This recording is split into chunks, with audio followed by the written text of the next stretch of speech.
porque existem vários pontos de vista, ainda mais de farmacologia, mas de qualquer disciplina aí, se você pegar a fisiologia, os diferentes livros, enfim. Então, conhecimento, para mim, não é uma coisa exata, tá, na área médica. E aí existem pontos de vista diferentes. Não estou dizendo que vocês têm que ler tudo aquilo lá para agora, mas está lá, tá? O material foi selecionado. É óbvio que sempre eu vou indicar para vocês o Goodman, né? Por ser mais atualizado, por ser um livro mais completo, enfim. Mas a parte vocês já sabem desde o quinto período que vocês, desde então, trabalham mais com uma farmacologia, quando ela existe, ela tem que ser uma farmacologia mais clínica, né?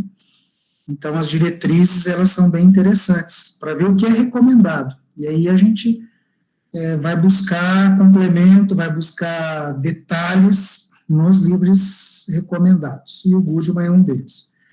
Então, eu peguei para essa aula, eu li todos, evidentemente, né, já tenho essa aula pronta há um certo tempo, mas dei uma olhadinha novamente em algumas coisas. O Katsung, o Goodman e as diretrizes, esses foram aí mais importantes para mim, do ponto de vista de material bibliográfico. Então, são os três que eu sugiro a vocês. A diretriz tem mais de 300 páginas, para ela inteira, mas de farmacologia lá, de tratamento, tem pouca coisa, tá?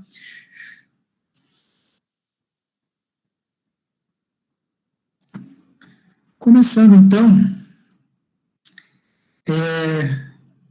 eu adoro, desculpa, eu vou pedir para um aluno aí, Carlos, pode ser você. Quando eu projeto aqui, Carlos, eu não consigo ver o chat. Então, assim, conforme eu for dando a aula, vocês podem interromper a hora que vocês quiserem, só que aí vocês têm que ligar o microfone para poder falar. E tem gente que às vezes está com problema do microfone, não quer ligar, enfim, vai colocar no chat, mas eu não, quando está projetando o slide, eu não consigo ver esse chat. Então, Carlos, você pode ficar aí responsável para mim, para monitorar isso, se tiver alguma dúvida, alguma coisa, você me interrompa? Sim, professor, eu fico de olho aqui. Vocês enxergam... Opa, deixa eu... Só queria dizer uma coisa também, professor, que tá dando umas enroscadas na sua voz. A maioria do tempo dá de ouvir normal, mas tem umas horas que ou fica muito baixo ou dá uma travada. Tá, pode ser internet. Ainda não tive problema, mas eu aumentei aqui. Se tiver, me avise. Ok? Podemos começar? Vocês enxergam o cursor da... porque eu... Sim. O cursor, então tá jóia. Se travar alguma coisa, às vezes eu estou mexendo, colocando e perguntando e não aparece.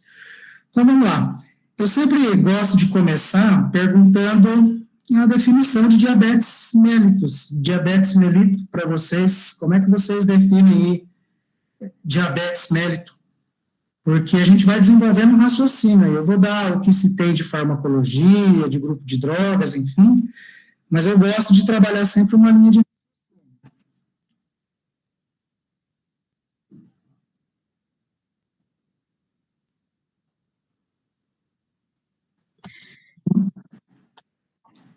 Como é que vocês definem diabetes mellitus?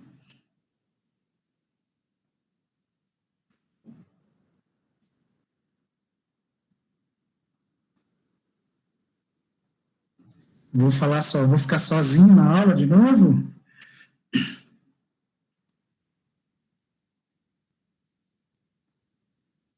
Igor? Eu vou responder com sinceridade para não deixar o professor no vácuo. Não lembro da definição, professor.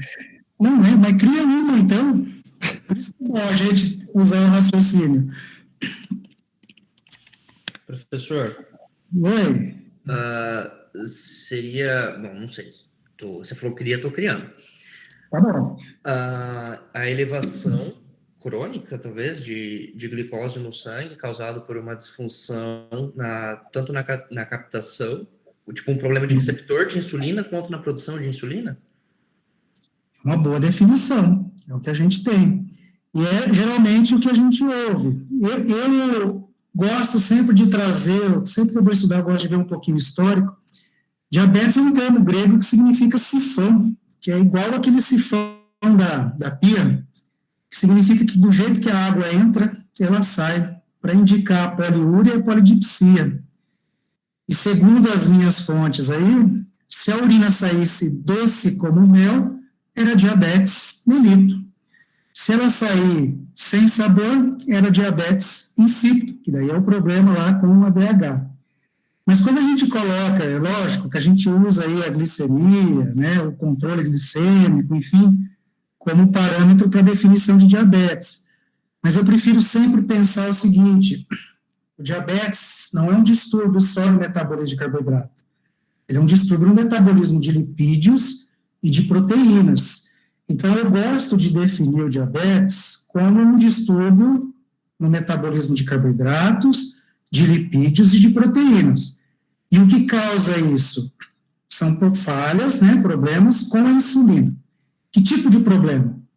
Produção, secreção ou ação, ou ambos, é mais que um envolvido, certo? Então, diabetes, para mim, quando a gente vai trabalhar, pelo menos da forma como eu trabalho a farmacologia, eu trabalho como um distúrbio no metabolismo de carboidratos, lipídios e proteínas, decorrente de falhas aí no processo de produção ou secreção ou ação da insulina. Porque se a gente pegar aqui, ó, vamos pegar aqui só a glicose, como vocês colocaram. Essa tabelinha aqui, ela está lá no Gulan. Se vocês pegarem aqui, tem hormônios que controlam a glicemia. Glucagon, amilina, somatostatina, estou destacando aqui insulina, mas vou para outra página e já volto. Epinefrina, cortisol, leptina e GLP-1. Então, existem vários hormônios que controlam a glicemia. Eu posso fazer um exame de glicemia e dar alterado, porque eu estou usando, por exemplo, um agonista adrenérgico, agonista da adrenalina, para asma, por exemplo, um broncodilatador. Não significa que eu estou com diabetes. Então, ó, voltando aqui, olha lá, insulina, alteração de glicose, aminoácidos e lipídios, ácidos graxos. Então, eu prefiro trabalhar dessa forma. E hoje, dentro da farmacologia, a gente não pode esquecer o GLP-1, porque esse hormônio, a maioria das drogas novas que têm sido desenvolvidas, tem sido desenvolvida em cima do GLP-1. Então, eu acho meio injusto você produzir um monte de droga, usar para tratar uma doença e só a insulina que leva a fama aí, né?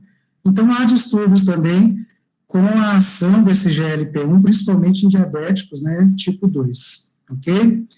E dentro dessa linha de raciocínio, eu penso o seguinte: eu acho que a gente vai desenvolver, é uma coisa meio simplista, mas se eu tenho uma doença que é causada por problemas na produção, secreção ou ação da insulina, o que eu faço o que acontece com a glicemia de um paciente que produz pouca insulina? Aumenta. E um paciente que secreta pouca insulina? Aumenta. E um paciente que tem resistência à insulina? Aumenta. Aumenta. As três situações você tem um aumento de glicemia. Então, se você pega um exame lá e te indica que o paciente está com diabetes, eu preciso saber onde é que está a falha. Porque se o paciente não produz ou produz pouco, como é que você trata? Repondo insulina. Se o paciente não secreta, são alguns casos, tem que usar o secretaglobo. Se o paciente não tem ação da insulina, vocês vão ter que usar um sensibilizante. Então, aí o diagnóstico, vocês têm aí professor da disciplina, enfim, são bem melhores do que eu para fazer o diagnóstico onde é que está a falha, para fazer a terapia correta. Então, por isso que eu estou partindo dessa linha de raciocínio para a gente começar. Então, eu comecei a pedir para vocês darem uma olhadinha, só coloco isso, porque essa questão da autoimunidade, ela tem sido bastante discutida, ainda não está nas diretrizes de uma forma enfática, enfim, mas se trabalha muito com a natureza autoimune do diabetes. O diabético, tem vários trabalhos, inclusive, que colocam o diabético como tipo 2, como mais algo autoimune do que propriamente metabólico. É discutível, mas, assim, é algo que está aparecendo. se vai para frente ou não vai para frente esse conceito de autoimunidade, aí é uma outra história, a gente tem que aguardar mais estudos. Mas é um estudo, mas é uma linha de raciocínio também que entra dentro do diabetes, não só a parte metabólica, como também a parte autoimune. Tá? Então, eu pedi para vocês darem uma olhadinha no processo de produção da insulina. Leram o que eu pedi? Deixei lá selecionadinhas as páginas. Leram ou não leram? Um arquivo, sim. Um arquivo, sim. Qual que você leu? Eu li o ranking Também dele. eu só. O ranking dele é muito bom também. Ele é bem bioquímico, só que ele deixa um pouquinho a desejar na parte farmacoterapêutica. Mas ele é farmacológica básica, ok. Farmacoterapêutica, ele deixa um pouquinho a desejar. Mas, ó, a insulina é um hormônio proteico formado por duas cadeias polipeptídicas. Uma dessas cadeias, cadeia alfa ou cadeia A, tem 20 aminoácidos, e a outra B, 31 aminoácidos. São 51 no total, unidos por uma ponte de sulfeto. Quando você produz a insulina lá nas células beta, ela é produzida como uma proteína com 101 aminoácidos. A gente chama isso aqui de pré-proinsulina. A primeira questão, a primeira coisa que a gente faz é dar uma clivada aqui, tirar esse fragmento aqui, tem mais ou menos 30 aminoácidos. O que fica aqui nós chamamos de proinsulina. E aí ocorre, eu vejo que aqui não tem as ligações de sulfeto, você forma essas ligações de sulfeto, e depois você remove o peptídeo conector, que está aqui, ó, que conectava as duas cadeias, tá? Aí a gente acaba removendo esse peptídeo conector, não precisa mais dele, e ele, inclusive, a gente usa muito para monitorar a produção de insulina, porque quando você secreta uma molécula de insulina, você secreta também uma molécula de peptídeo C. Peptídeo C tem um tempo de meia-vida de 40 minutos, a insulina aí em torno de 3 a 5 minutos, então a insulina tem um metabolismo muito rápido, o peptídeo C ele é mais constante no sangue. A gente verifica isso quando você olha os valores de referência, né, bem menor o intervalo para peptídeo C em relação à insulina. Então, a produção está aqui. Isso aqui é bastante importante hoje, porque a gente fala, na verdade, insulina guargina, insulina lispo, etc. Na verdade, a gente está falando de análogos de insulina, porque eles são insulinas que a gente modifica um ou outro aminoácido aqui, inverte, para ter melhoras no perfil farmacocinético da insulina, conforme a gente vai ver depois. Tá? O processo de produção de insulina está aqui. O processo de secreção me interessa bastante dentro da farmacoterapia. E aí eu coloquei uma célula beta aí. O que vocês colocam como principal aí para a secreção de insulina? Para a secreção, a entrada de cálcio. A entrada de cálcio, muito bem. Para secretar tem que entrar cálcio, né? Agora, o que faz a entrada de cálcio? O que leva essa entrada de cálcio? É o bloqueio do canal de potássio ATP. Isso, eu tenho que ter uma despolarização, que são canais de cálcio voltagem dependentes, então preciso despolarizar a membrana para que ele se abra, entre cálcio eu tenho a exocitose.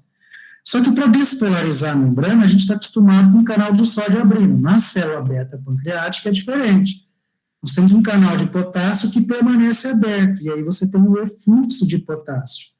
A partir do momento que você faz uma refeição, o nível de glicose no sangue aumenta, os transportadores GLUT2, que a gente pode considerar sensores da glicemia aqui do pâncreas, captam essa glicose, e aí, cadimamente falando, via glicolítica, ciclo de Krebs, cadeia transportadora, a gente forma ATP.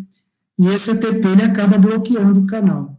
O que mantinha a célula polarizada era exatamente o canal aberto. A partir do momento que você bloqueia esse canal, a célula despolariza, e aí você tem a secreção de insulina e de peptídeo C.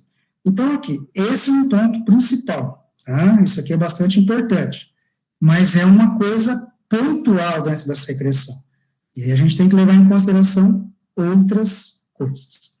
Então, está aqui o mesmo esquema, com uma figura diferente, glicose entrando, tudo aquilo que a gente falou lá da bioquímica, ATP, bloqueia o canal, despolariza, entra cálcio, secreta insulina. Isso aqui me interessa bastante mesmo. Eu tenho aqui a secreção de insulina e eu queria destacar parte basal de secreção jejum, a parte do pico pós-prandial de secreção dividida em duas fases, fase 1 e fase 2 da secreção de insulina. Começo perguntando, por que a gente precisa ter um nível basal de secreção? Qual é a função da secreção de insulina durante o jejum? Por que ela é importante? Para ser utilizada pelo cérebro, rins. Cérebro e rins. Então vamos já pegar uma coisa aqui, Dilma. Células vitais. Células renais, hemácias, retina e neurônios não dependem de insulina para captar glicose. Por isso que essas células são acometidas quando a glicemia está alta. Então, não é para alimentar essas células. O nível basal serve para alguma coisa. Vocês já viram diabetes na parte teórica? Já estudaram ou não? Sim. Já vimos em várias matérias. Em várias matérias. E a gente ainda não sabe nada, provavelmente. Sabe, sim. Vou dar uma dica para vocês. Diabético tipo 1, que não produz nada de insulina. O diabético tipo 2, que produz alguma coisa. Tem uma manifestação que é comum no diabético tipo 1, que não aparece no tipo 2. O que é? Sarcopenia. Não. Alguém falou uma coisa por baixo. Sarcopenia, não. Cetoacidose. Cetoacidose, perfeito. Então, esse nível basal de insulina, ele é importantíssimo para evitar a oxidação de ácidos graxos no fígado e gliconeogênese ao mesmo tempo, de uma forma muito intensa. Porque quando você queima ácidos graxos, viram para cádmio, e você produz glicose no fígado, os intermediários do ciclo de Krebs são usados para produzir glicose. O ciclo de Krebs fica lento, e o excesso de acetil-CoA formado pela oxidação do ácido graxo vai virar corpos cetônicos. Então, esse nível basal aqui, ele é importante para evitar a cetoacidose. Diabético tipo 2 tem cetoacidose? Tem, até quem não é diabético tipo 2 pode ter cetoacidose. Basta você fazer um jejum prolongado, estados infecciosos, de estresse extremo, enfim. Mas é mais comum a cetoacidose em pacientes diabéticos tipo 1. Concordam ou não? Sim. Sim. Sim.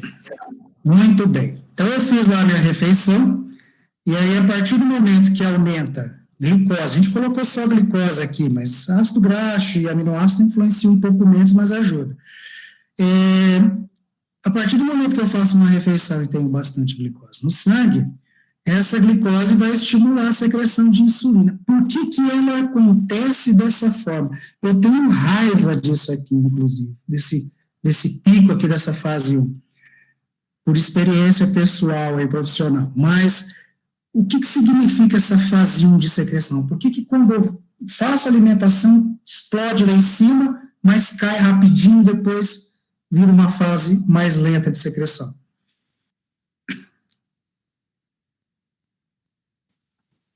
O que significa? Um nível basal da glicose, um nível constante, aliás, não deixar a glicose do sangue subir muito?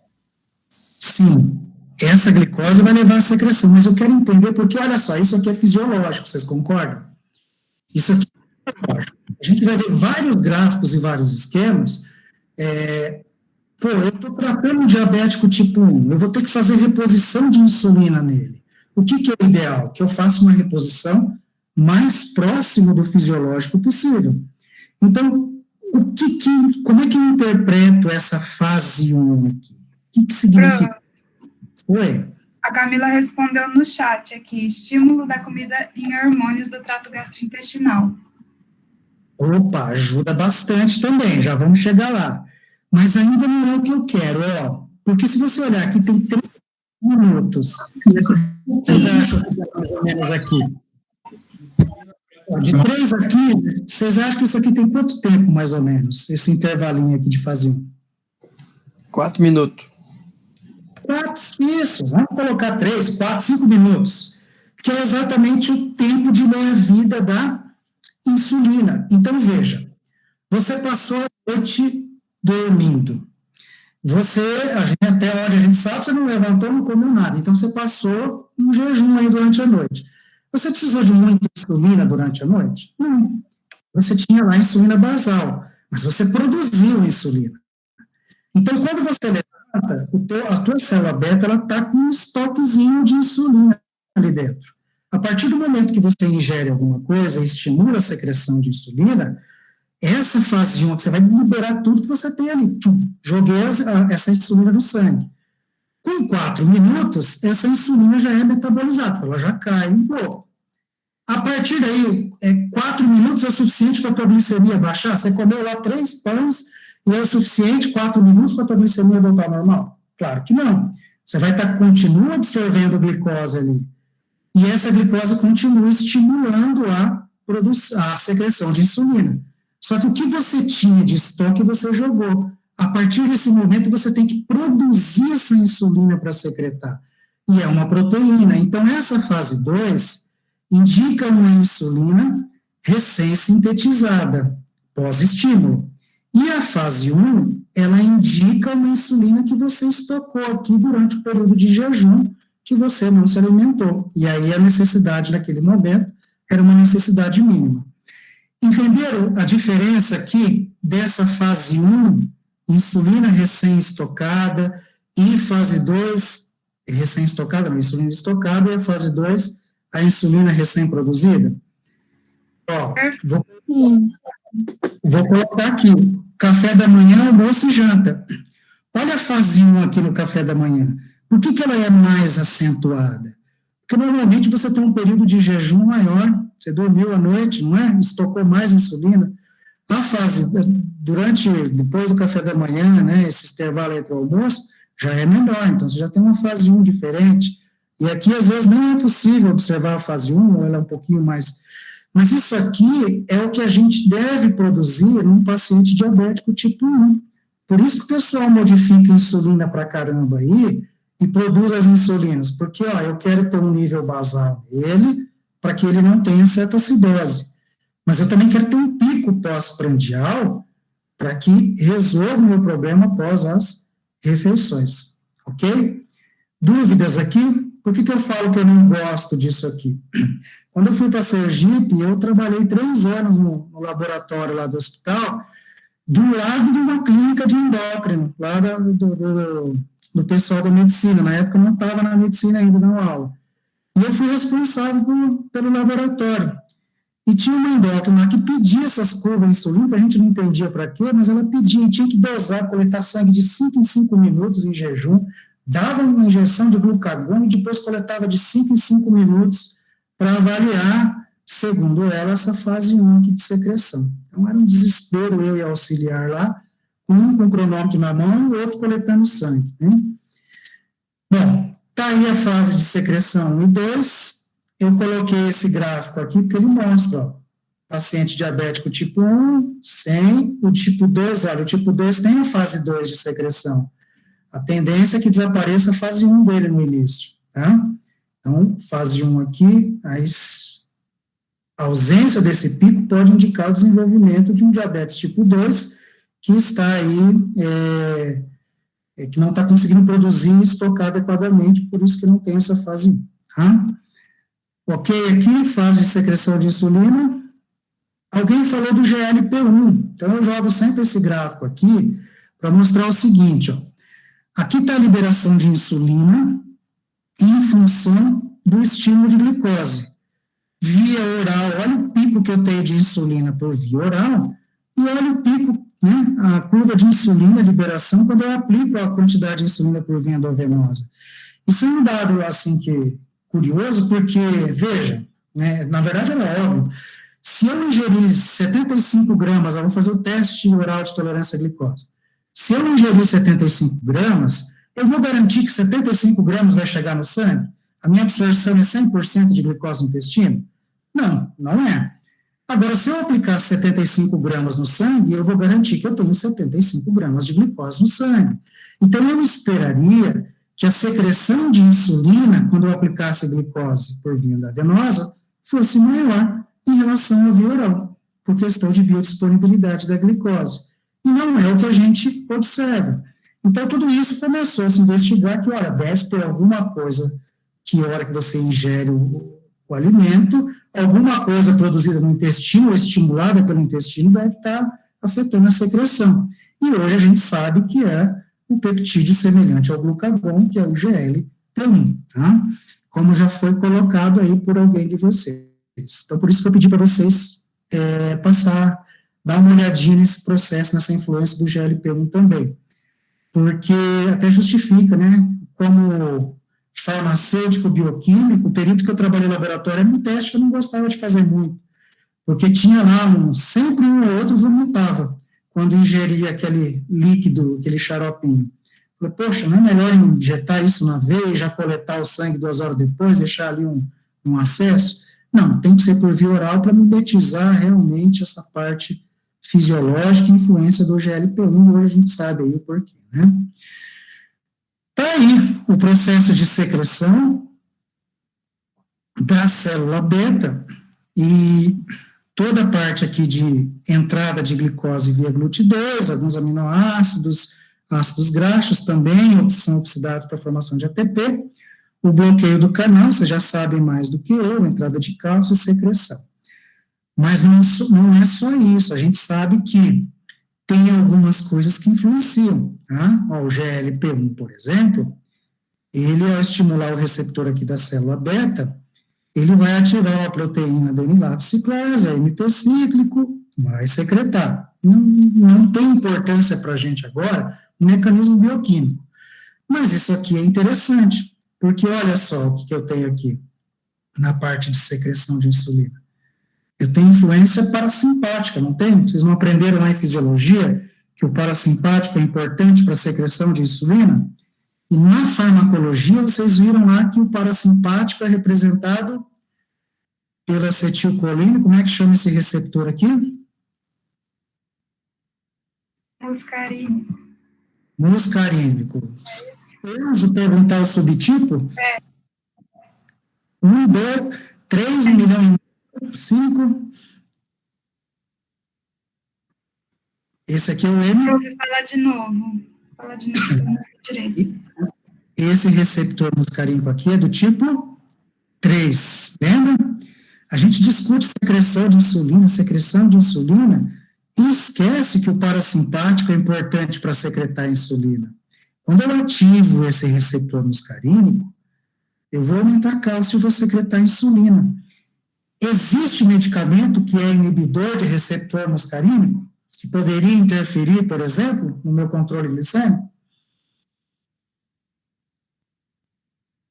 Vocês já ouviram falar em Buscopan?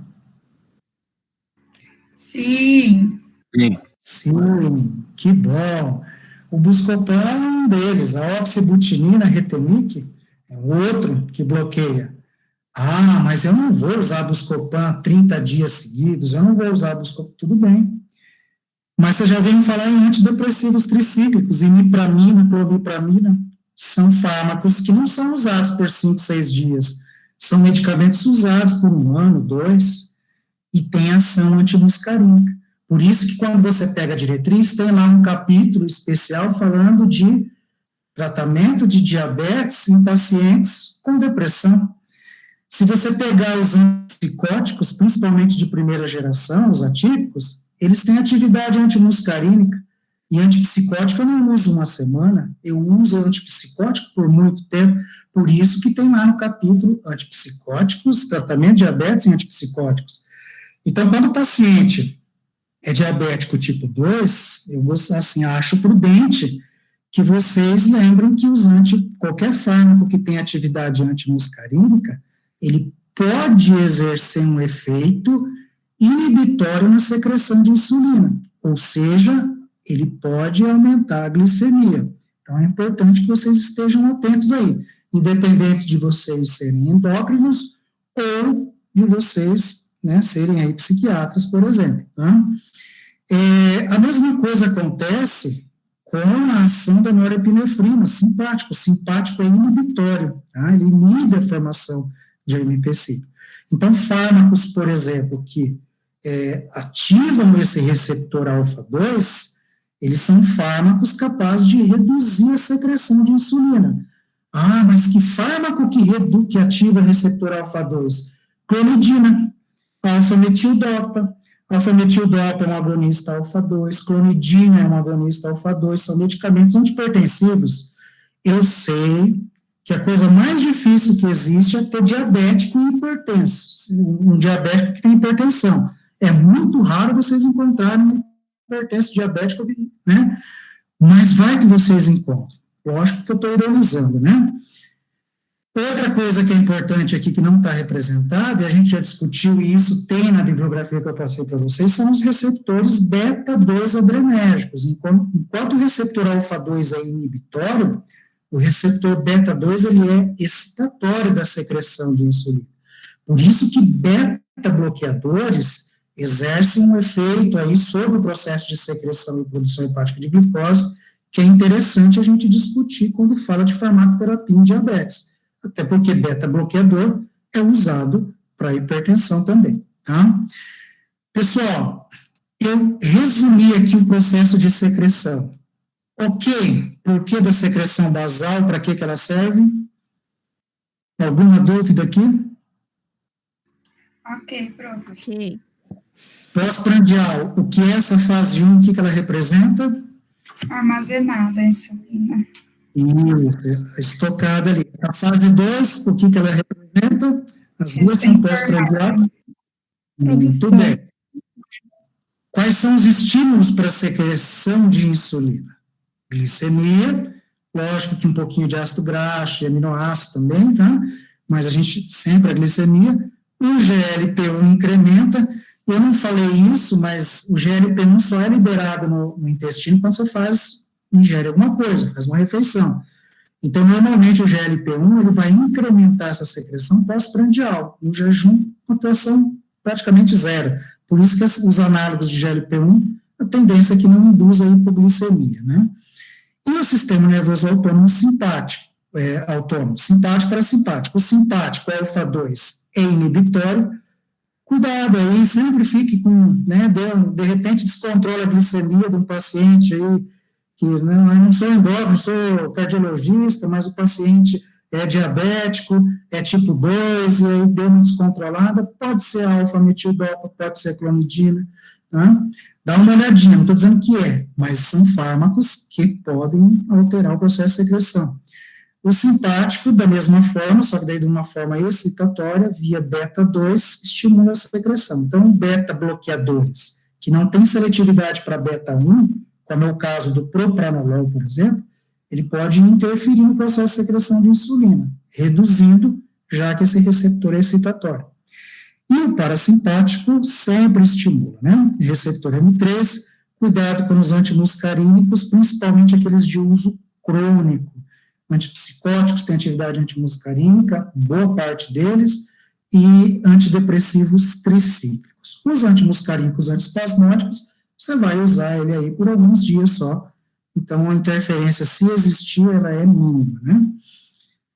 Muito bem, da secreção é isso, antes da gente entrar na parte farmacológica, e aí eu trago aqui esse esquema, e gostaria que vocês me dissessem aí, onde é que a insulina está atuando primeiro, quando ela é produzida no pâncreas? A tendência é ela passar por onde primeiro?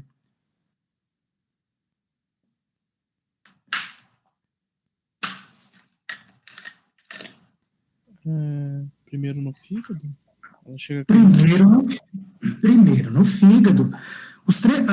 A insulina tem ação, tirando neurônios, hemácias, células renais, células da retina, ela tem receptor em todas as células. Mas a gente considera 3 tecidos importantes. Tecido muscular, tecido adiposo e fígado, por questões metabólicas, quantitativas, vias diversas, enfim. Então, quando você produz insulina e secreta, ela está passando primeiro pelo fígado. E isso já deixa o fígado preparado para metabolizar a glicose que você está absorvendo. Eu pergunto a vocês o seguinte, quando vocês fazem a administração de insulina num diabético, que via que vocês normalmente usam? Agora tem via inalatória, mas qual é a via? Subcutânea. Quando a insulina é absorvida pela via subcutânea, ela vai passar primeiro pelo fígado ou ela vai ter uma distribuição sistêmica? sistêmica primeiro. Sistêmica? Então, vocês concordam que a gente tenta fazer a reposição e tentar deixar o máximo possível próximo do fisiológico, mas a terapia já começa errado. Não porque a gente quer. A gente já tem insulina atuando em todos os tecidos de uma vez aí, por isso tem que tomar até um pouquinho antes, né? Dá tempo de absorver, enfim. Mas ela já está indo para todos os tecidos. E o processo fisiológico, ela passa pelo fígado primeiro, para preparar o fígado para receber essa glicose e processar, por exemplo. Então, isso aqui é uma outra coisa que a gente tem que levar em consideração, tá? E tentamos. O ideal, desde quando eu me formei em 2012, eu fico ouvindo que vai sair insulina oral por lipossomos, insulina oral. Até hoje, nem fumaça, né? Saiu inalatória, mas não saiu a por via oral. Mas isso aqui é uma coisa também que a gente pensa. Por isso que tratar diabético, no meu modo de ver, não é uma coisa muito fácil, não. Né? Acertar esse metabolismo, chegar onde você quer, benefício, contraindicação, enfim, é uma coisa mais complicada e exige bastante habilidade do clínico. Então, vamos passar aqui para a ação da insulina. Produção tranquila, secreção envolve um pouquinho mais de raciocínio, principalmente para a parte farmacológica, interação, e aí a gente vai para a ação da insulina. Veja, eu já disse para vocês que a insulina, né, a gente já comentou, tirando os neurônios, as células renais, as hemácias e as células da retina, todos os demais tecidos apresentam receptores de insulina e sofrem ação da insulina. Os tecidos que mais interessam para a gente é o tecido adiposo, o tecido hepático e o tecido muscular. Por quê? Porque são tecidos com alta capacidade metabólica e são tecidos que estão presentes num volume, numa quantidade maior também. Pessoal, eu vou perguntar o medicamento, mas eu tenho certeza que você já conhece antes de entrar na faculdade. Metformina, conhecem? Conhece. Conhece. O que faz? Eu vou dizer o mecanismo de ação da metformina. Mas qual é a ação da metformina? O que ela faz para o diabético? Abaixa a glicemia dele. Abaixa a gliconeogênese hepática? Mas ela atuaria como um secretagogo de insulina, secreção, ou como Não. um sensibilizante? Sensibilizante. Sensibilizante. Eu tenho 3 tecidos aí. Qual tecido que ela atua? Os 3? Fígado. Fígado. Eu tenho um outro sensibilizante que é menos usado, mas está disponível, a gente vai discutir, que é a pioglitazona. A pioglitazona atua em outro tecido, não atua no fígado. A pioglitazona tem ação principal, direta, no tecido adiposo. E indiretamente vai mexer com músculo e fígado, principalmente músculo, mas diretamente é tecido adiposo. Nós vamos ver isso daqui a pouco. Então, veja, quando a gente fala de ação da insulina, é legal que a gente tenha uma noção metabólica do que acontece em cada tecido. Porque, por exemplo, a pioglitazona faz você ganhar peso. A metformina, a tendência é você perder peso. Metformina atua no fígado. A pioglitazona atua de uma outra forma, mas lá no tecido adiposo. Então, eu costumo dizer que saber o tratamento da ação das drogas exige um conhecimento cádmio aqui, um conhecimento bem bioquímico de como essas vias se relacionam, tá? Então, eu coloquei aqui a via de sinalização básica da insulina. A gente define resistência à insulina, eu estou cansado de ver isso em resumos de congresso, etc., como uma falha no receptor da insulina. Olha, e eu juro para vocês que eu leio pra caramba. Encontrei raras situações que você tem um distúrbio genético aqui que altera o receptor da insulina. Mas, em geral, né, esse receptor da insulina, que tem atividade tirosina quinase, nós já vimos isso em farmacobase, hoje interessa para a gente o efeito, não a ação. Quando ele é ativado, uma das coisas que ele faz é sinalizar para vias de transdução de sinal, que a gente chama de substratos dos receptores de insulina.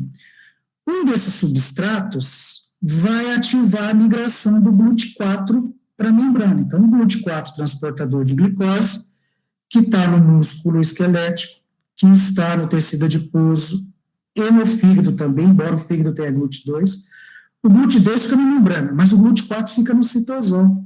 Ele só vai para a membrana a partir do momento que eu tiver sinalização da insulina. É uma coisa meio óbvia, né?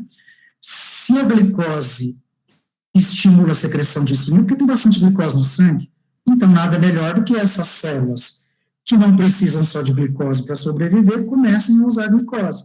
Então, a primeira etapa aqui, didaticamente falando, é levar esses transportadores de glicose até a membrana. Captei glicose.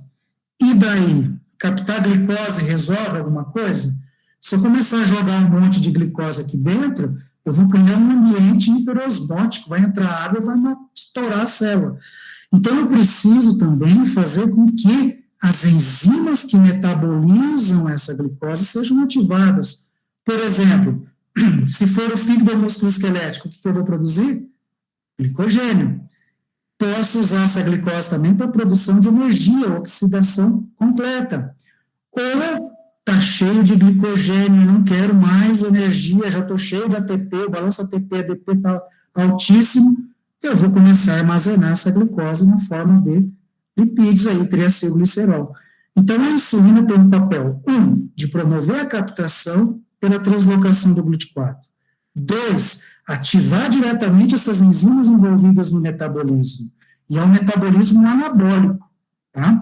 Porque eu formo triglicerídeos, eu estou captando aqui aminoácidos para formar proteínas, então a insulina em si, ela é um hormônio anabólico, de certa forma. Por isso que, quem não tem nada de insulina, a tendência a perder peso, alguém falou de sarcopenia, proteólise, quando eu passo a fazer o tratamento com insulina, uma das preocupações é esse ganho de peso, que acontece também com os secretagogos. Agora, a insulina também exerce um efeito na transcrição gênica. Então, vamos lá. Se você começa a comer carboidrato, pudim, massa, etc., carboidrato, você acha que você vai...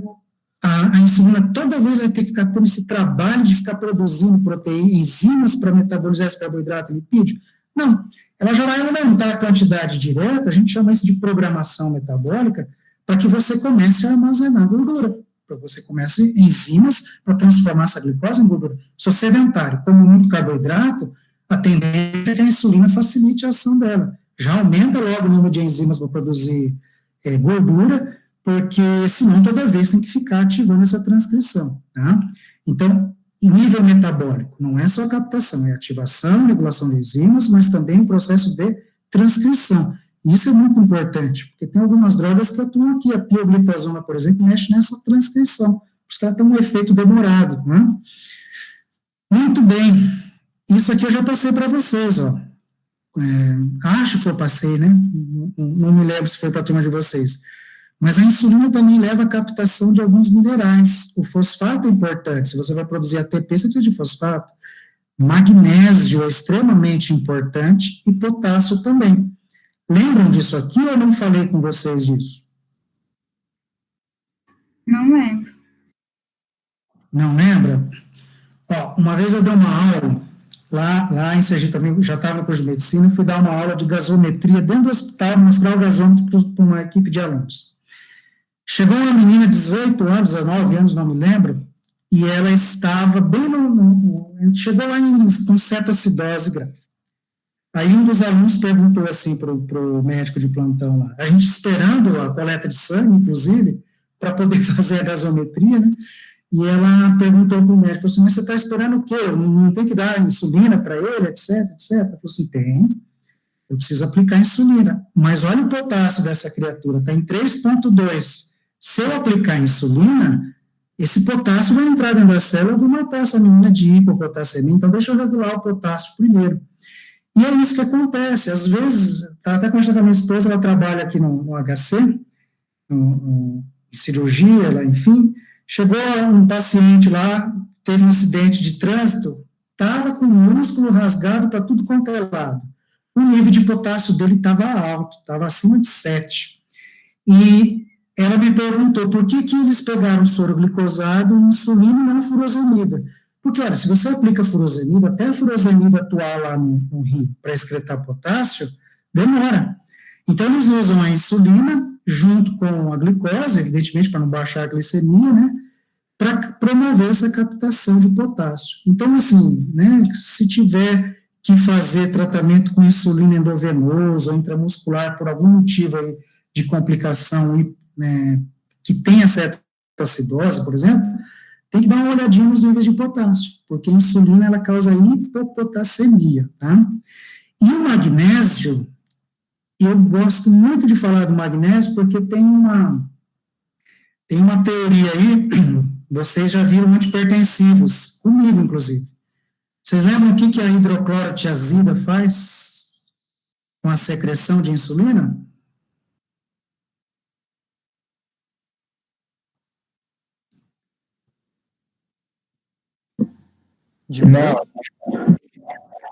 Diminui a secreção de insulina. Uns dizem que cria resistência, outros dizem que diminui a secreção, mas caramba, o transportador, o alvo de ação da hidrocloro não existe lá no pâncreas. Como é que isso acontece? Não está descrito isso desse jeito, mas uma das coisas que a hidroclorotiazida faz, e a furosemida também, é depletar magnésio.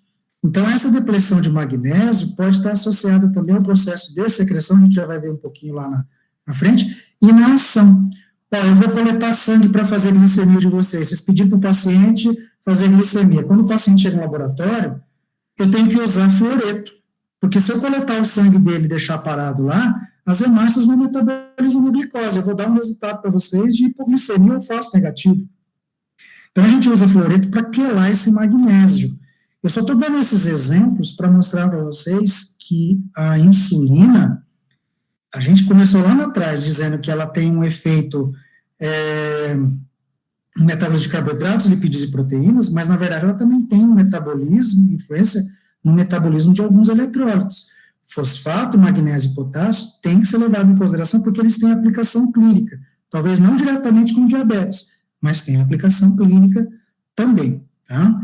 Então, esse seria o mecanismo de ação da insulina, e aí gosto de discutir isso aqui também. Quando a gente vai fazer análogo de insulina, uma das preocupações aí é verificar essa reação cruzada, ó. Veja só, a insulina atua no receptor dela, mas tem uns receptores, o que é IGF, vocês lembram? É do hormônio do crescimento, né? Isso, é um fator semelhante à insulina, mas é um fator de crescimento. E olha só, esse IGF-1, ele tem receptor para ele, para induzir o crescimento, as mitoses. Mas olha só, ele dá uma beliscadinha nos receptores da insulina também, está aqui o pontilhadinho. A insulina atua nos receptores dela, mas ela também dá uma beliscadinha nos receptores de fatores de crescimento. Então, a insulina não deixa de ser um hormônio que estimula, de certa forma, a mitose. O que acontece se vocês não tratarem o diabetes gestacional?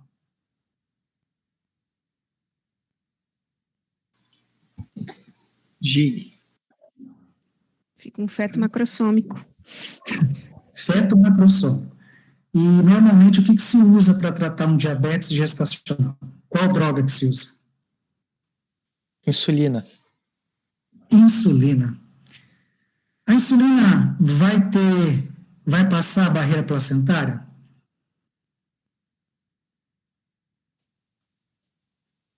A tendência até que o diabetes gestacional tem até uma hiperinsulinemia, uma resistência aí por causa da progesterona. A progesterona é considerado um hormônio que induz resistência à insulina, né?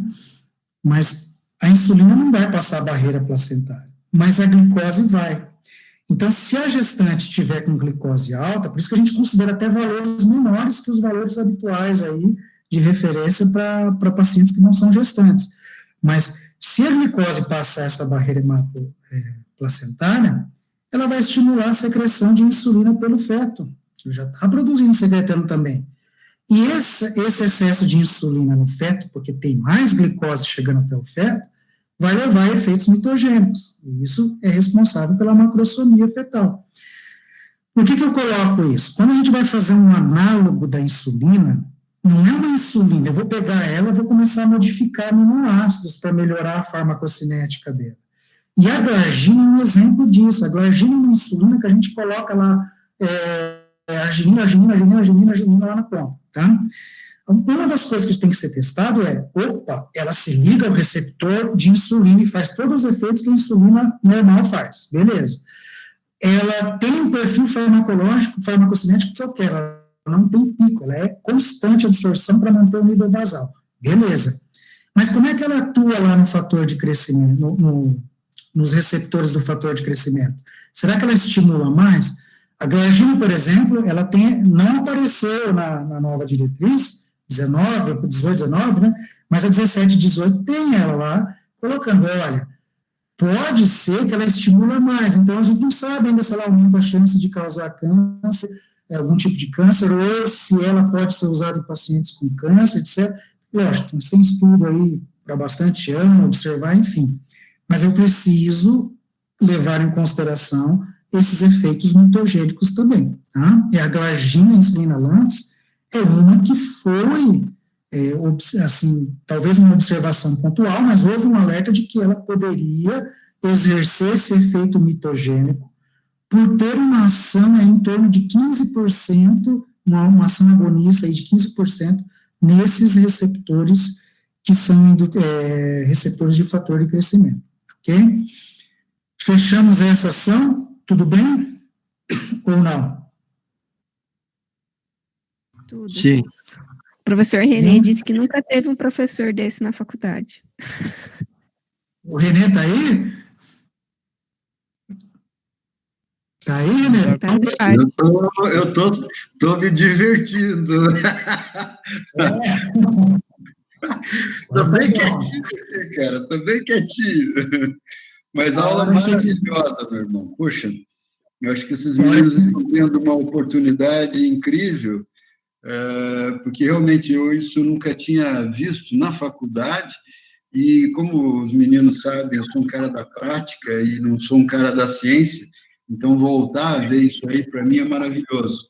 E a história da hidroclorotiazida, o efeito mitogênico, né, da glargina, eu estava lendo hoje também, dentro da ação da insulina, a ação dos ácidos graxos e os hidroxilados, os FAFA, eu brinco que é o reino da alfafa, não sei se você já viu isso aí, que o fatty acid e os hidroxilated fatty acid.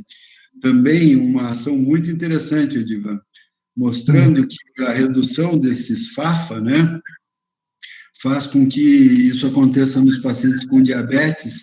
Isso teria uma ação múltipla na secreção de insulina, na imunogenicidade, um trabalho que eu vou te mostrar depois, feito pelo grupo do Salk, né, que é das vacinas, né? Muito, muito, muito legal, os meninos depois podem entrar nisso aí, e ver a ação da insulina e o que vai repercutir isso aí também do ponto de vista de tratamento, sabe? Muito, muito legal. Então, show de bola. Parabéns pela aula. Eu estava bem quietinho no meu canto lá, porque se você perguntasse essas coisas, eu não ia saber responder. Eu ia passar uma vergonha. Bom, mas eu acho legal dessas aulas, eu sempre falo que conhecimento não é uma coisa exata, né? A gente tem pontos de vista diferentes. Vocês estão tendo um ponto de vista de um farmacêutico, né? E a hora que você quiser interferir aí, quiser pôr lenha na fogueira, discutir, a gente discute aí, tá bom? Legal. Então, esse efeito mitogênico, eu vou passar aqui para um outro efeito que é bem interessante, que hoje é uma coisa que eu fico feliz porque eu trabalhei isso desde 2012, né, com algumas pesquisas, e hoje eu abro uma diretriz de cardiologia e eu vejo lá risco cardiometabólico, coisas que a gente já estava vendo lá atrás e que agora já há consenso entre os colegas aí de classe, né. Existe um efeito interessante da insulina, que é sobre a lipase lipoproteica. A nossa próxima aula, se eu não me engano, é uma aula de dislipidemia. E essa aula eu vou judiar muito de vocês, eu vou passar bastante atividade remota aí para discutir metabolismo de lipoproteínas. Mas olha só, essa enzima lipase lipoproteica, ela está presente nos capilares do tecido adiposo e do tecido muscular. Aqui está representado só o tecido adiposo por um propósito, tá? Então, quando você faz vamos pegar aqui primeiro, qual é a função dessa lipase lipoproteica? A função dela é hidrolisar os triglicerídeos, liberar esses ácidos graxos para que eles sejam armazenados aqui dentro do tecido adiposo. Faz todo sentido, gente. Você fez uma refeição, você não vai ingerir só glicose. Teoricamente, uma refeição balanceada vai ter proteínas, glicose, mas vai ter muita gordura também. E olha, eu estou numa situação que eu estou absorvendo gordura, está vindo lá pelos quilomicrons, essa gordura. O meu músculo não quer gordura agora, está cheio de glicose no sangue, ele está captando glicose, a insulina está ajudando a captar glicose, o músculo não quer nem saber de gordura. Dá mais trabalho queimar gordura. Então, a gente usa essa gordura, na verdade, para armazenar. Então, a insulina, ela tem uma ação bidirecionada nessa lipase aqui, ela estimula essa lipase lipoproteica. Para fazer o quê? Para tirar os triglicerídeos da circulação e jogar aqui dentro da célula. Então, eu posso dizer que a insulina, ela tende a reduzir os triglicerídeos plasmáticos. Um paciente diabético com resistência à insulina, com deficiência na secreção, etc., tende a ter aumento de triglicerídeo. Vocês vão ver na próxima aula que quando o triglicerídeo aumenta no corpo, tem uma infeliz de uma proteína chamada CETP, que ela joga triglicerídeo para o HDL, e o fígado, quando vê HDL com triglicerídeo, depura isso. Então, há uma relação hoje de que, quando você tem aumento de triglicerídeo no sangue, a tendência é reduzir o HDL. E o HDL, ele tem N funções antiaterogênicas, não é só remoção de colesterol. Por isso que nós chamamos isso de um risco cardiometabólico. Eu faço uma relação, a gente não tem valor de referência ainda, mas estamos caminhando para isso. Você pega triglicerídeo alto com HDL baixo, alguma coisa está, o risco cardiometabólico está alto. Então, às vezes, é necessário, como a gente não tem droga efetivamente que aumenta HDL, algumas podem aumentar, mas não existe, vou usar essa droga para aumentar HDL, então a tendência é que você reduza o triglicerídeo. Mas o triglicerídeo não está tão alto assim, não tem problema, esse paciente já é um paciente diabético, é de risco, eu vou ter que reduzir esse triglicerídeo. Então, é importante que vocês tenham em mente essa outra função da insulina sobre o metabolismo de lipoproteínas, quilomicrons principalmente. O VLDL é jejum, e aí vai ser captado pela lipase lipoproteica do músculo esquelético. E aí, no jejum, a gente não tem muita insulina. Por isso, hoje até a dosagem, para você ter uma ideia desse risco cardiometabólico, a gente tem médico, e é comum, e está na diretriz, de solicitar ao cardiologista uma dosagem de triglicerídeos pós-prandial, sem jejum. Por quê? Para exatamente avaliar esse risco aí cardiometabólico. Ok? Pessoal... Edivan, uma droga que você vai entrar daqui a pouco é a pioglitazona, né? Ela modifica o perfil da gordura, e você deve comentar sobre isso, mas ela tem um dos poucos medicamentos que atuam no controle da glicose, e ela faz uma via de redução do triglicerídeo e melhora do HDL. E depois eu gostaria até que você desse uma pincelada sobre a ação na esteatose que esse medicamento tem, que eu acho que é um dos poucos, né? E tudo bem, entra mais na aula da dislipidemia do que no próprio diabetes, mas elas se misturam, né? Então, esse seria um ponto muito legal que eu tenho muita curiosidade também, viu? Vou falar, que acho que isso é um dos pontos fortes, inclusive, da pioglitazona. A pioglitazona, ela faz você engordar até, só que ela tem uma distribuição de gordura diferente, né? Ela joga gordura no lugar bom. E essa distribuição de gordura é justamente tirar a gordura do sangue e levar para o tecido adiposo, que não seja visceral. E aí, a partir do momento que você tem menos gordura no sangue, menos triglicerídeo no sangue, você tem menos depuração de HDL, por isso que ela tem um efeito cardioprotetor, que é bem descrito aí em estudos bem controlados, mas eu vou falar assim, uma das principais características dela. Tá? Legal. Vamos lá, pessoal, não era para vocês verem. Eu queria que vocês me dissessem a ação da insulina no fígado. Vamos fazer um pinga-fogo aqui, bem rápido. Quando a insulina vai para o fígado, ela estimula a captação de glicose. O que vai acontecer com o metabolismo hepático?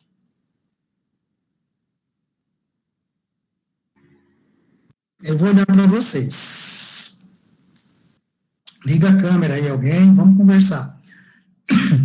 Hoje a turma da manhã ligou todo mundo da câmera e foi bem legal. Se tiver, né? Aí, Bruna? Aumenta a produção de glicogênio? Isso. Está entrando glicose, glicogênese. Perfeito. Um é de glicogênese. Outro? De aumento de triglicerídeo.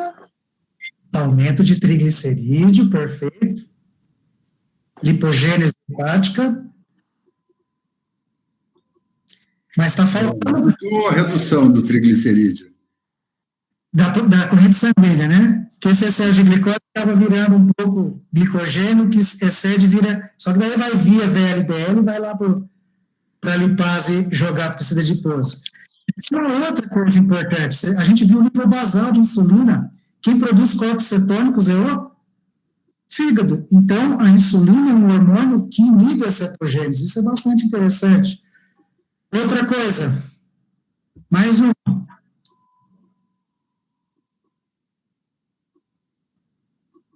Fechou? A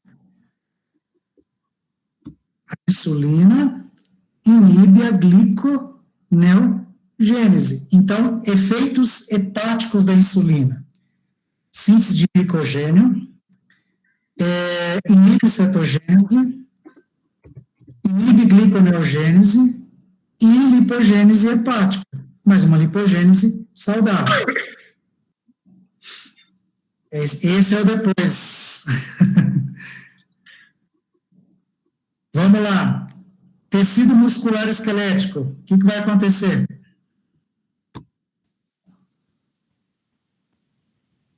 Fala, Wernerson. Tá bonitão na foto, hein? Gliconeogênese também. Gliconeogênese é só no fígado. No músculo a gente vai ter Glicogênese. glicogênese, perfeito. Só que entra aminoácidos, então no músculo há um efeito de síntese proteica. Tem até, eu não sei se isso já foi para frente, mas tem até um grupo aí de educadores físicos que defende o uso de insulina ali, claro, programada, com glicose, etc., para aumentar a massa muscular. Eu não sei como é que funciona isso, mas eu vi isso aí já num grupo discutindo numa reportagem na UOL, porque ela aumenta a síntese proteica. E no tecido adiposo, a função da insulina é estimular a lipogênese e, evidentemente, inibir a lipólise, que são vias alternadas. Então, em termos metabólicos, a gente tem isso, um efeito mitogênico sobre o metabolismo de carboidratos, lipídios e proteínas, e temos um outro efeito, que é o efeito sobre o metabolismo de alguns minerais, fosfato, magnésio e potássio. Tá? Por fim, é importante colocar que a insulina inibe a secreção do glucagon, e o glucagon tem um efeito de estímulo da gliconeogênese hepática. Tá? Então, toda vez que a insulina estiver atuando, se não tiver um quadro de resistência, eu vou reduzir essa secreção de glucagon, e aí também vou estar reduzindo a gliconeogênese hepática. Então, está aqui os efeitos, eu não sei se vocês têm nos slides de vocês, mas beleza, vocês colocaram tudo, isso é a ação da insulina, ok? Classificação, eu vou pular, porque isso aqui vocês já viram com o René, diabetes tipo 1, autoimune, B idiopático, tipo 2, com resistência, com falhas, com perda na produção, secreção, diabetes gestacional, pré-gestacional, diabetes genético MOD, LADA, que é o latente, enfim, iatrogênico, diabetes secundária a outras doenças. Então, acho que tudo isso aí, essa parte clínica, o René já deve ter discutido ou vai discutir com vocês, dá para a gente passar para frente. Porque o que interessa da farmacologia é saber onde é que está a falha, se é produção, secreção, ação, e os adjuvantes ali que podem. Pessoal, para a gente fechar essa parte aqui, quais são os sinais e sintomas aí do diabetes? Aqueles 4 pezinhos que normalmente a gente coloca, que é clássico. Polidipsia, poliúria. Quem que veio primeiro?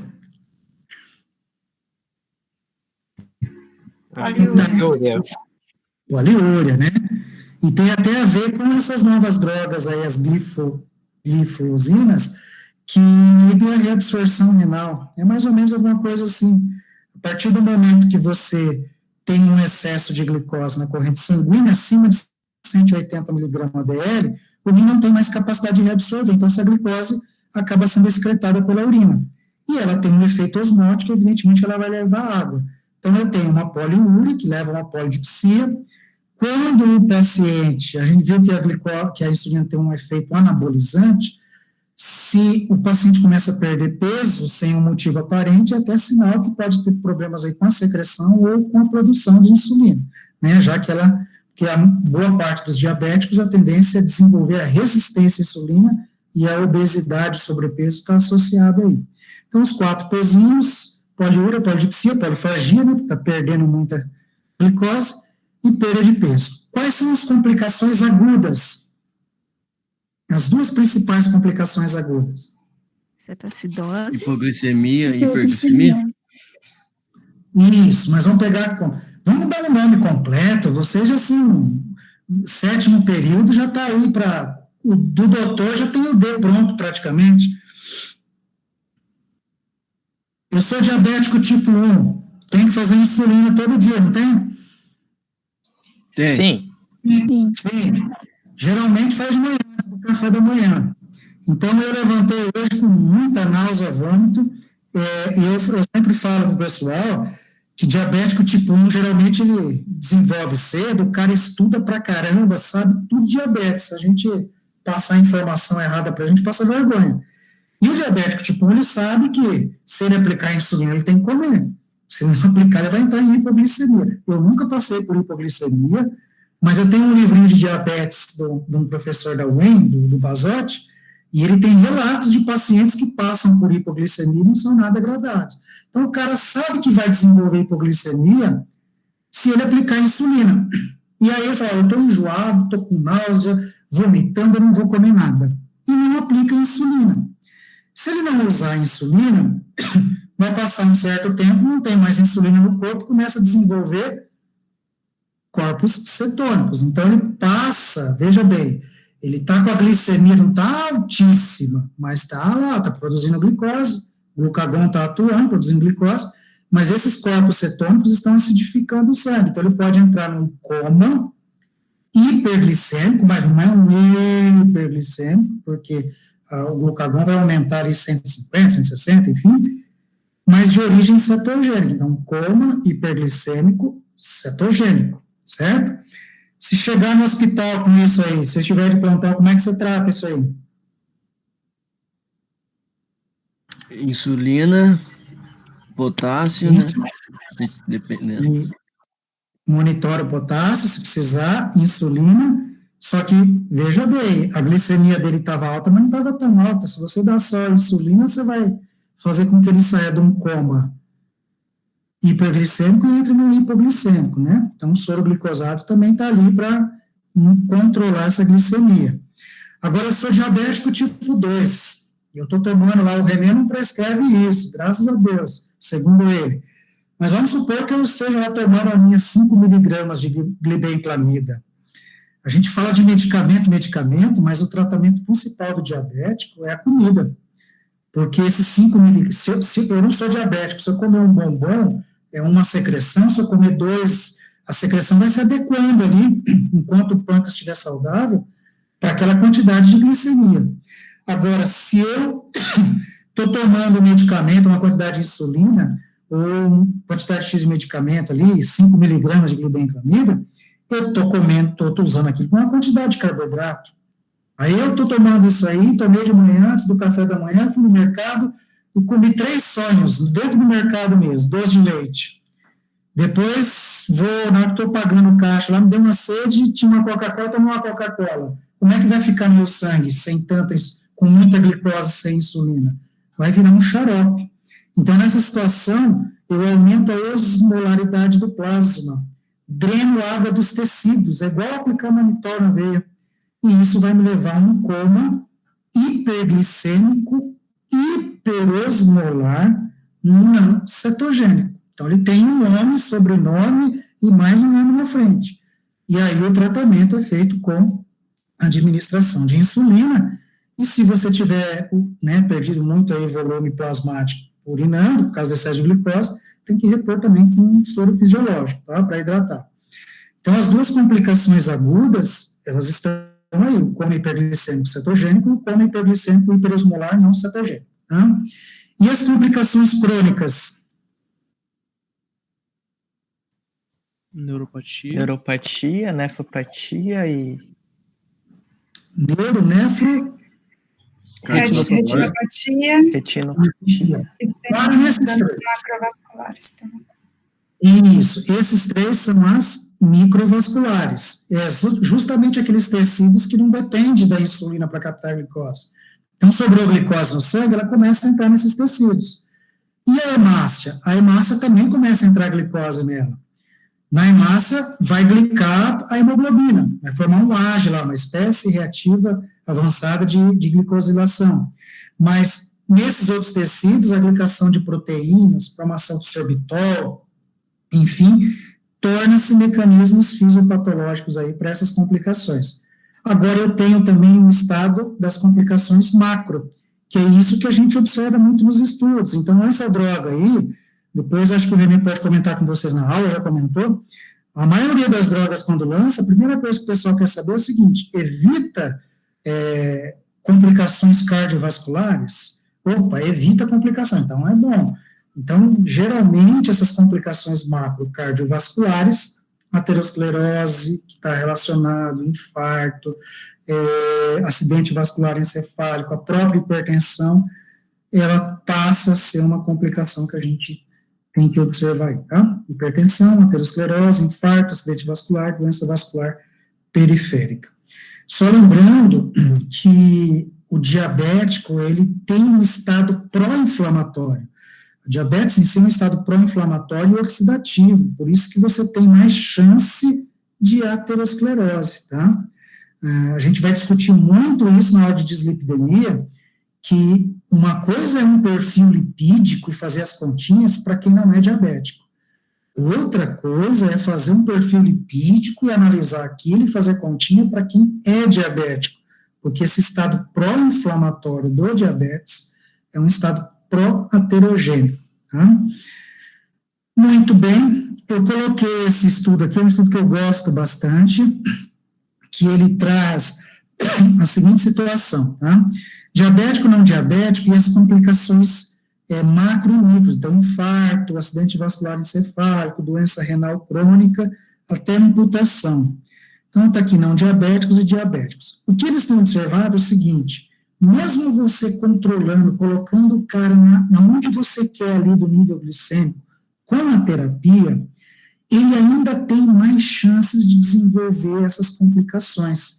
Então, isso é para justificar esse estado pró-inflamatório que eu estou colocando, que essa hiperglicemia ela não danifica só os tecidos diretamente, ela estimula a síntese, a expressão de mediadores inflamatórios, interleucinas e citocinas inflamatórias.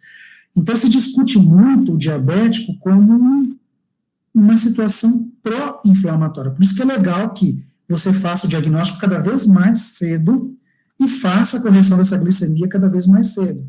Porque parece que esse estado pró-inflamatório, por mais que você normalize a glicemia e reduza ele, você não consegue trazer esse estado pró-inflamatório para um estado de um paciente que não é diabético. Tá?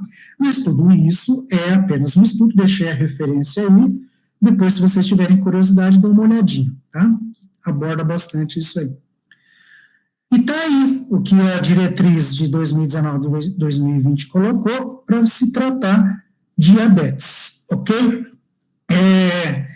Eu gostaria de ver com vocês o seguinte, nós já estamos com 1h20, vocês querem fazer uns 5, 10 minutinhos de intervalo, a gente volta e termina a parte farmacológica, Sim. ou vamos direto?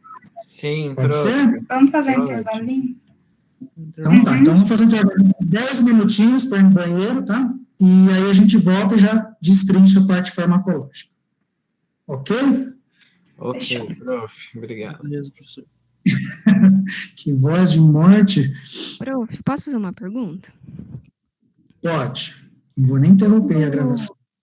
Quando fala que da imunossupressão, do diabetes e tudo, dá para falar que é um tipo de complicação crônica? A imunossupressão? É. Olha, eu até gostaria de falar que mas assim, também vejo dessa forma, né? Acho que poderia falar, mas o que acontece, Amanda, é que as referências que a gente tem, quando você vai lá por exemplo, pega a diretriz, etc., eles não trazem isso como uma complicação. Então, assim, a gente pensa que pode ser, mas como eu sou muito pé no chão em relação a passar, a discutir conhecimento, eu prefiro discutir o que está escrito ali, pelo menos, né? Mas não está errado o raciocínio na minha forma de ver. Tá bom. Obrigada, prof. Não.